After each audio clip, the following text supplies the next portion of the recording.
Odisha budget session का पहला दिन था।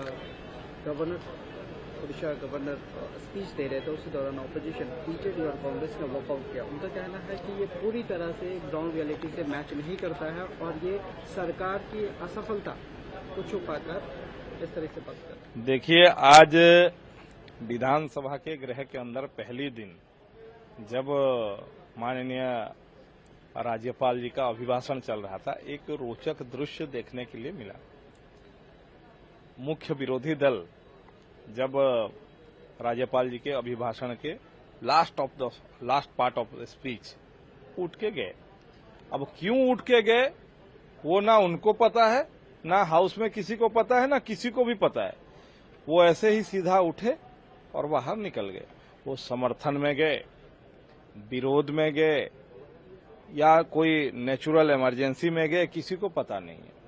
कंफ्यूजन में है विरोधी दल, कंफ्यूजन में है विरोधी दल के नेता। क्या करें?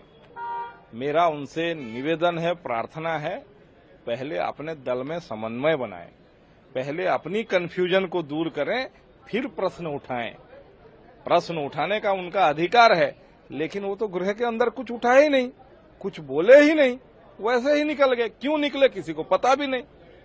तो इसलिए पहले अपनी कंफ्यूजन को दूर करें, पहले अपने अंदर समन्वय लाएं, कंफ्यूजन को दूर करें और फिर कोई प्रश्न उठाएं। जवाब पूरा मिलेगा चर्चा के दौरान। सर, विपक्ष के नेताओं का कहना है कि जब से भारतीय जनता पार्टी की सरकार बनी है, किसानों को धोखा दिया गया। 150 लाख मीट्रिक टन। अब मैं एक सवाल पूछना चाहता हूं कि उनकी सरकार के समय उन्होंने 100 रुपया बोनस देने का घोषणा किया था और उन्होंने दिया नहीं। वो धोखा है? या हमने बोला था 800 रुपया देंगे और 800 रुपया किसानों को दिए, वो धोखा है?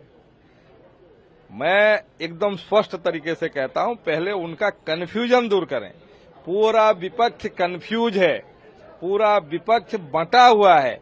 उनके बीच, उनके पार्टी के अंदर समन्वय लाएं, उनका कन्फ्यूजन दूर करें, फिर ओडिशावासी का सवाल उठाएंगे और सरकारी दल पूरा तैयार है जवाब देने के लिए। उन्होंने ये भी कहा कि महिलाओं पे अत्याचार बढ़ गया है। मैं बोला ना, उनके मन में कन्फ्यूजन है। वो क्या पूछें, क्या ना पूछें, क्या जवाब लें, उनके पास कन्फ्यूजन है। वो पहला अपने कन्फ्यूजन दूर करें, पूरा जवाब दिया जाए।